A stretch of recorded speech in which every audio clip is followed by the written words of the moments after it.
is the Pound for Pound Boxing Show. I'm Jermaine, waiting for boxer Ryan Ford to join me.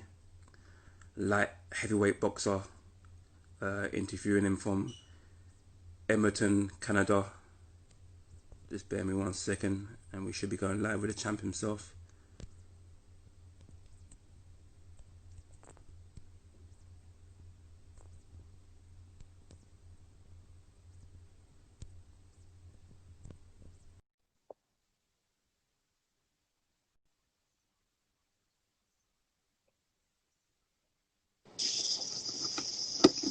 Yeah, What's going down, man? very well, man. I'm good. I'm good. Thanks for joining me today, man. Hey, no problem. Good. So, champ, obviously, what I want to ask you, there's a few questions today, was how's training going through this pandemic? And obviously, I know you've been trying to get out on a few shows now, been calling a few people out. How's that been going? Yeah, man, I'm grinding like usual. The grind don't stop. There's a pandemic going on. Obviously you got to get in where you fit in. Sparring is not as good just because you can't be traveling to other gyms and whatnot and, getting in the right work with the higher caliber fighters. But, other than that, getting the work in, just want to fight. Yeah, I mean, you've called a few people out, and obviously some of them have either pulled out late or just not been trying to get involved. How's that been? Obviously, you find it very frustrating that you haven't been able to get out towards the end of this year. Yeah, man, I was trying to get something by the end of the year, but it didn't look like it's not looking like it's going to happen. So, I'm just going to keep calling guys out. If I find out they're looking for an opponent or, I want to fight. My last fight was February. I was supposed to fight in Poland 2 times. One of them got canceled by the pandemic, one got canceled by injury. So, it's just steady grind, just waiting for the time.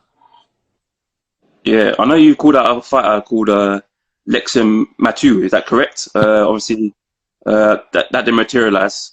Do you know why that fight didn't maybe materialize? No, well, actually, that's the thing is, like, I didn't even call him out. They offered the fight to me. So his promotion, they offered the fight to me. Talk numbers, everything, down to send the contract. Supposed to receive the contract, instead received, Lexington don't want to fight you. So, I never really even knew who the kid was until they asked me to fight, and when I looked, I said, yeah, let's go. But they obviously refused to fight. So, I just had to put it out there and let him know. Don't be going on talking like, if it wasn't for the pandemic, you would be the champ when you're not fighting real fighters. You're undefeated for a reason. Your promotion's building you up. They come to bring me. If you could beat me, then you'd be a good test because I give these best guys, the top guys in the world, a run for their money. And I may not win the decision. I feel I win the fight.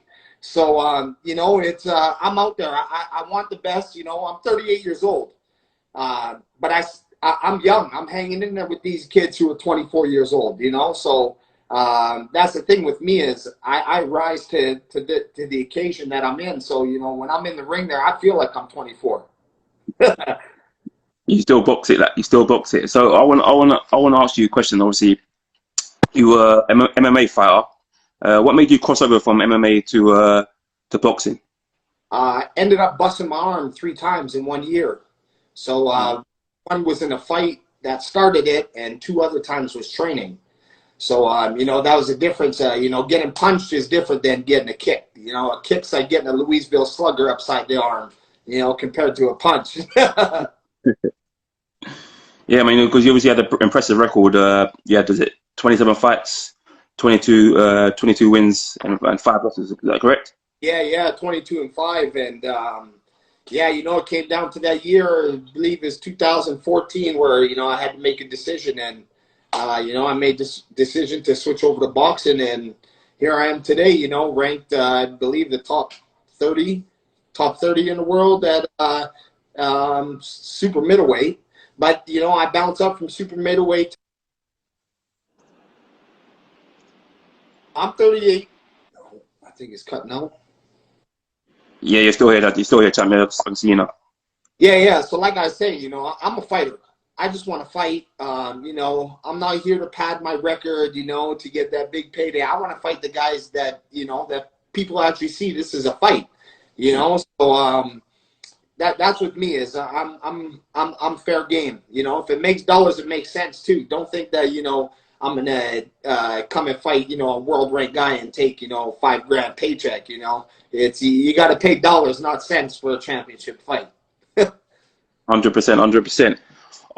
Another question I wanted to ask you. Obviously, you fought Serge Michel in on a couple of years ago now, and he fought in a golden contract final MTK Global, and he obviously lost that final by a knockout against Richard Bolotniks. Did you actually watch that final?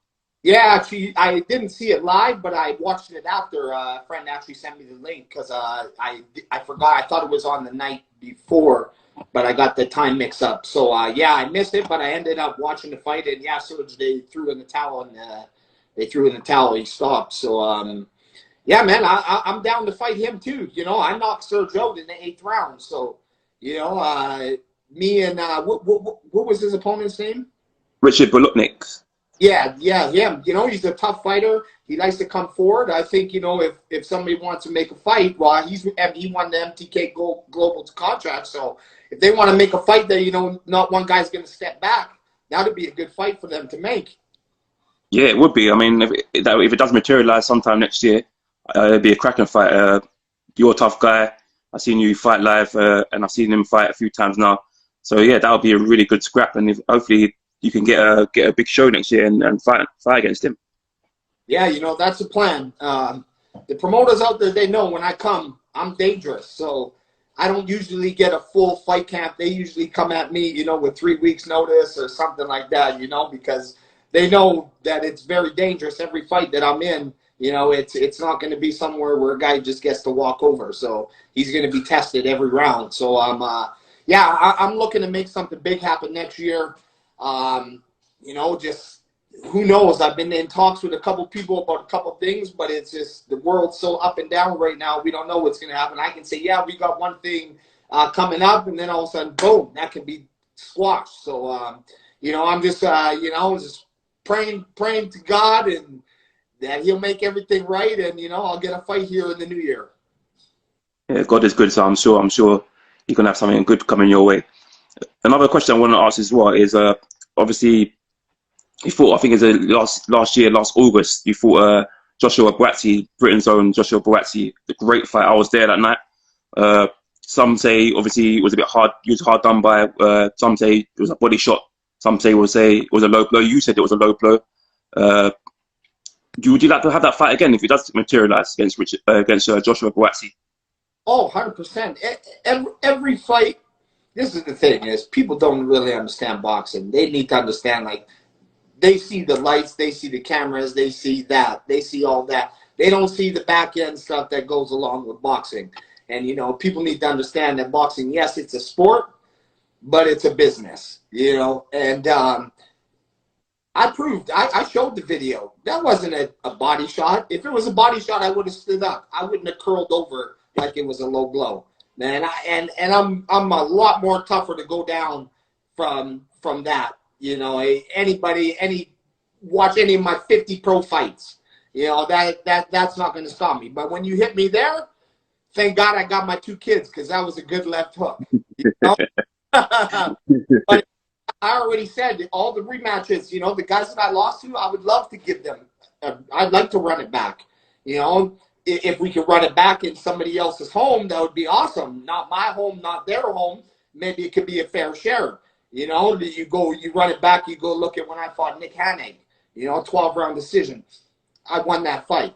Go back to Germany when I fought Anvi Yerbem for the Super Middleweight WBC title. Run that back. I won that fight.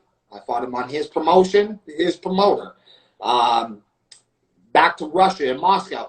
I'll tell you right now, the only fight that I lost, I believe I lost, and if a lot of people go back and they watch a boxing fight, I lost. My first fight was when I traveled to Siberia and I fight Fedor Chudinov. That was my first 12-round fight. I traveled all the way over to Siberia and I fought a former world champion. I took that as a learning experience, not as a loss. So, but, you know, I'd like to run that fight back too, you know, and all these guys that I want to get those rematches back, these are all top 20 guys in the world. Yeah, they sure. I've only been professionally boxing for maybe over 5 years. So, yeah. I mean, yeah, like you said, these guys are obviously former world champion in Chudinov. There, obviously been in with some great champions himself, and obviously Joshua Buatsi is tipped to do big things in the UK as well. So to get in there in the ring with these guys and give these guys a run for their money, because like I said, I was there that night. Yard fight. I'd like to get that fight. I was supposed to fight Yard back on Wow. promotion, Frank Warren promotion. You know, I'd like to get that fight again.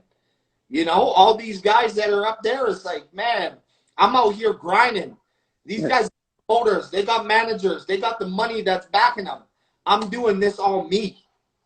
And a lot of other people, they don't understand with boxing, it don't just take the skills, it just don't take, you know, the willingness to fight. There's a back end to it. You know, these guys got the back end. They got the money that can get those fights and can keep them busy, you know. I'm out here doing this all myself. Self-made right here. From the bottom all the way from the top. From mixed martial arts now to professional boxing. So you just mentioned Anthony Yarde. Obviously, we're going to talk a bit about Anthony Yarde. He fought Lyndon Arthur a couple of weeks ago now for the lightweight British Commonwealth titles. And obviously, Lyndon Arthur was victorious, winning a point decision that night. What did you make of the fight? And would you like to maybe get in the ring with both fighters, if possible? I'm down with either. See, that's the thing with people. They don't got to ask me if I'll fight. Hey, I will fight anybody. You know, if it makes sense, then I'm down. With that fight, I saw that fight, and Yarde he does the same thing. He's from every fight. It's the same thing with him, you know, and he got taken advantage with the jab. The jab was in his face all night, and that's what won the fight, I believe, was the jab. Yeah. A lot of people in the UK agree with you there. Some say that basically the jab won the fight. Arthur didn't need to engage. He closed the gap down, kept him at bay all night long, and Anthony Yarde didn't really get into a rhythm. He didn't really close the gap and cause him problems on the inside. Yeah. See, and that's, you know, and that, once again, that's a learning experience as well. You know, I've done this too. I've had to learn, you know, there's things that, you know, off of these fights, especially these longer fights, when you're not knocking these guys out 3-4 rounds, you know, this is where you get that experience. You know, he's been there now, you know, but it still takes time to be able to break that cycle where it's like, oh, this ain't working, and to click it and just to break it. So it's, but yeah, you know, those two guys, I'd like to fight either of those guys as well. So obviously, you mentioned obviously Anthony Yarde, Joshua Buatsi, and obviously Lyndon Arthur. You wouldn't mind getting involved with these guys. What message would you say to the promoters in Eddie Hearn and Frank Warren about you coming over maybe to UK and fighting one of these guys? Man, I've tweeted Hearn. I tweeted them. I tweet these guys. I let them know. I just don't say I want to do this and this. I let it be known. I let the world hear it. If I want to fight you, I'm going to let it be known. If I got something to say and the world needs to hear it, I'm going to put it out there on social media, because somebody's going to take it and somebody's got to hear it. You know, so if that's what I got to keep doing, because obviously you look at these stuff that's going around today. I don't know if it's the pandemic that's got it going on, but you see these YouTubers like this. It's just all this talk, views. You know, that's what it's about. So I guess that's what we got to do now. I guess if you want to make that big money and, you know, you want to be on these big shows, you got to do what these YouTubers are doing. And it's sad because I'm in here grinding. I've been grinding since 2000. I started in the professional mixed martial arts. I started in 2007. I've been blood, sweat, tears, and this from 2007 grinding to make it, to try to get this payday. And then you got this YouTuber offering people $50 million. Like, shit, if I would have known that, I would have learned all these tricks from my daughter and gone on TikTok, and, you know, maybe I can get that bill. Yeah, I want to talk to you about that. Obviously, Floyd Mayweather is going to be fighting Logan Paul soon. I think it's next year. And obviously they had a big event on Mike Tyson, Roy Jones Jr. card. What do you make of these YouTubers fighting on big shows? Man, yeah. For me, like, listen, like, there's two ways you can look at it. For the people that are busting their ass, grinding every day, you know, trying to make it to where these guys are starting, you know, I feel that it's a slap in the face to a lot of the fighters. You know, the Floyd Mayweather thing, it's, you know, it's, you look at Ali, he did the exhibition things back at the end of his career, you know, they're doing this, but man, they're giving these guys too much, they're giving them much more views than they deserve. You know, and it's hard because you see these guys in the gym, you see some kids, you know, that a lot of fighters, they come from nothing to become something. You know, they look at this and it's like, man, this guy's already came from something, and all of a sudden he's taking my spot and not owning it. You know, so, and it's sad to say it, one of these guys is going to get hurt. Yeah. You know, and then people are going to understand that this ain't a joke. You know, like they say, you play basketball, you play hockey, you play soccer, but boxing, you don't play. Yeah. Yeah. So hey, if that Jake Paul is really training and like he wants to box or whatever, he's doing the right thing. But if this is just the bullshit YouTube stuff, like these guys talking and like making a mockery of it, and like, you know, pretty much that's what they're doing, showing like, look what I can do. I got YouTube views. I can be a rapper, and I can make $1 million boxing on my first boxing fight. You know, where it's like, man, it takes a kid to get out of the grimy streets, get away from all the people, change his life, all this stuff. He got to make it to 20-0 before he gets that $1 million, if he even gets that. You know, so that's the way that I look at it, like that, because the sport has done a lot for people who have come from nothing, right? So, you know, that's the way that I look at it. I just hope one of them gets their asses kicked. Like, I know Floyd's going to kick. Look, I don't care how big Logan Paul is. Floyd's going to kick his ass, you know? If McGregor... I want to ask a question. What do you think of Jake Paul calling out Conor McGregor recently? He'll get his ass kicked by McGregor. He'll get beat by McGregor. That's the thing is, you know, like, then he's just doing it for the hype, you know? People know, and they know, he knows Conor is a crazy, so, you know, Conor will on it. Okay. And I believe Conor will hurt the kid because Conor can box. I think that's what the people are confused about, because people think that because Conor obviously got in there with Mayweather, one of the pound for pound greatest of all time, and obviously got beat up, got stopped. People think that Conor McGregor can't box, but if he gets in with one of these YouTubers, I think he can do some real damage, and that's what it's going to take one day. That one of these YouTubers is going to get badly hurt before we put an end to this. You know what? And it's, I don't want to say it, but that's what's going to happen. You know, and then people will realize this isn't, you know, it's not for views. Now people are viewing you in your casket because you wanted to be a fighter, you know? It's crazy, man. This pandemic has got people going crazy. The Tyson and Jones fight, though, you know, I liked it. It was good. It was good.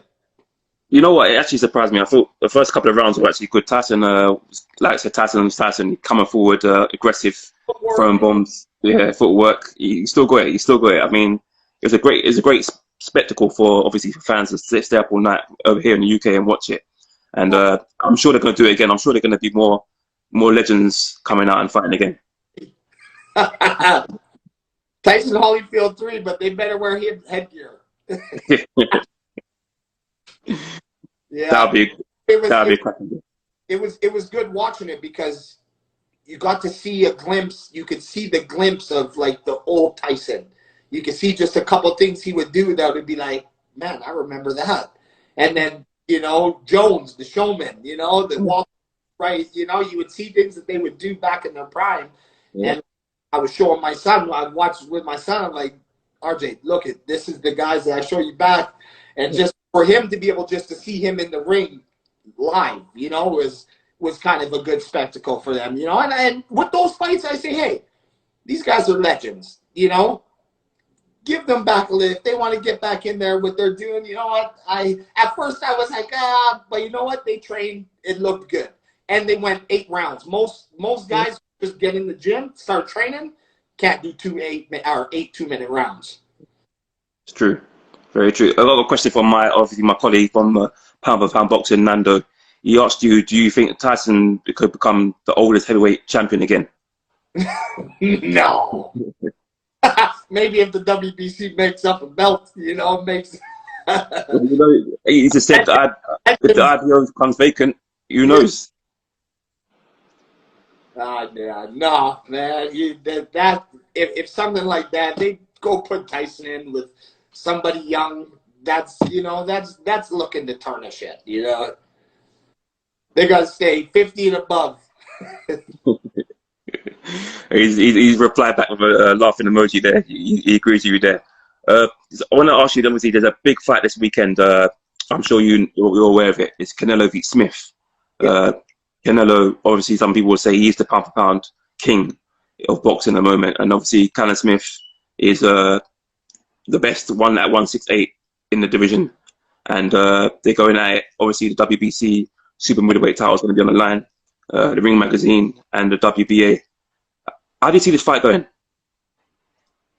Man, you know what? It's going to be a good fight. I just saw the thing on the zone there, the height and reach difference. Just like, whoa, you know, like it's a big difference. But on the other side, that could be bad for Smith. That could be bad because, you know, Canelo with the body work. I believe. I think Canelo's going to take it. I don't know, you know, how it's going to work out. Smith is going to put it to him, though. You know, he's going to have to work for it, but I think the outcome is going to be Canelo. Do you think it'll be points, or do you think it'll be by stoppage? I think it'll be by stoppage. Yeah. Okay, that's good. That's a good call. Some people think it's going to go the distance, and Canelo's going to win on points. Some people think that if Smith is going to win the fight, he has to be by stoppage. And is there fans or no fans? I don't think there is any fans. I'm not too sure. That's a good question. I don't think there is any fans. Is it in the UK? It's in Texas. It's in Texas, right? So I think actually there might be fans. There was fans recently for Spencer Garcia. Garcia, there's fans. There might actually be fans. Yeah. I'm hoping there is. Yeah. See, you know, and I've been seeing that's been playing into a lot of to a few fighters too. The fans, you know, not given the hype that they need.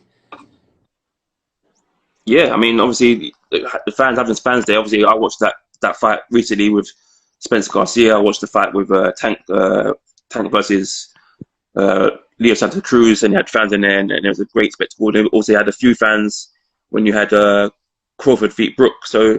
Yeah. If they can have a few fans in there, it's a start. Obviously, in the UK, we had Anthony Joshua Pulev, and we had that first 1,000 fans in the stadium for that fight. Obviously, before we've gone back to a tier 3 over here now, so sporting events no longer will be having fans in London. Oh, nice. Yeah.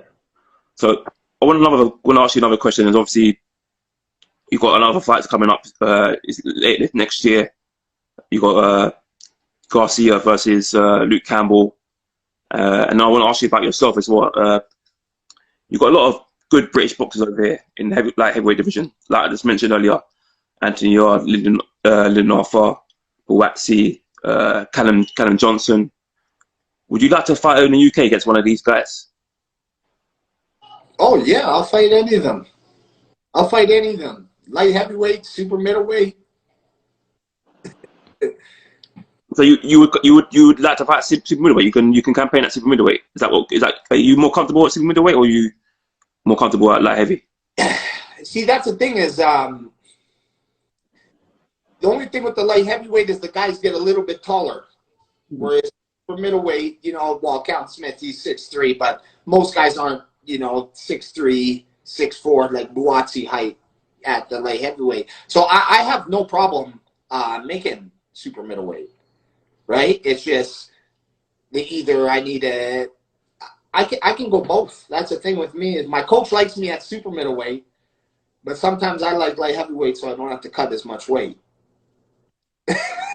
Who knows? You might get there. You might get in a mix with some of these guys over in the UK. Obviously, super middleweight. You could. There's guys out there, the super middleweight division. Cali Plant, like you said as well, is a really good fighter as well in the super middleweight division. You've got Benavidez as one.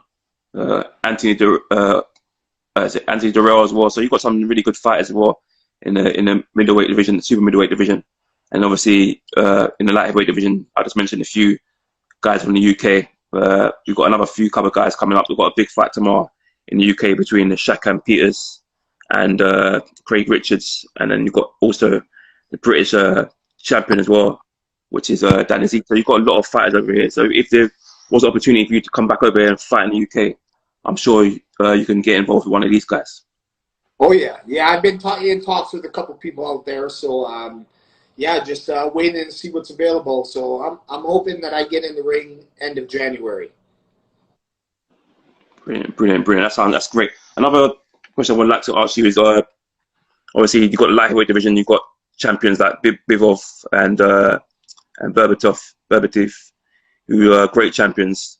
Obviously, there's a few championships vacant at light heavyweight. Would you like to maybe one day fight for a world title? Well, that's the plan, right? That's the whole goal, is to fight for a world title. That's why I take tough fights, because the only way to get to the world title is to be the tough fight, right? Unless you got a 20-0 record. So, I'm not that guy. So I got to take these tough fights to let them know where I belong. I mean, like I said, you've got some really good champions in there. You've got some really good challengers in there, like I just mentioned now. You've got Marcus Brown. You've got Badou Jack. You've got your fellow Canadian in Jean Pascal. That would be a great fight if that ever materializes as well. Jean Pascal. I almost had that fight back when they fought here on the Mayweather card in Toronto. Under the Envy, but they offered me. I was signed to fight Envy in Germany for the WBC Super Middleweight International title. They offered me the light heavyweight fight against Pascal, but I said yeah. They declined. Wow. Yeah. I mean, you learn something every day. But I would never have known that, and I'm sure a lot of people watching this would never have known that. That would have been a really, really good fight. I put it out there on Twitter when it happened. I put it out there when it happened. We got offered it, and my coach, and we were just like, "What do you think?" And we were already ready, and then we're like, "Let's do it." Yeah. And, they declined. Do you think that fight can ever happen again? Do you still think that it might still materialize, that fight? You know what? I believe if I get a couple of wins under my belt, then I don't see why it wouldn't. Especially all this pandemic stuff going, that would be one of the biggest fights in Canada to happen. Of course.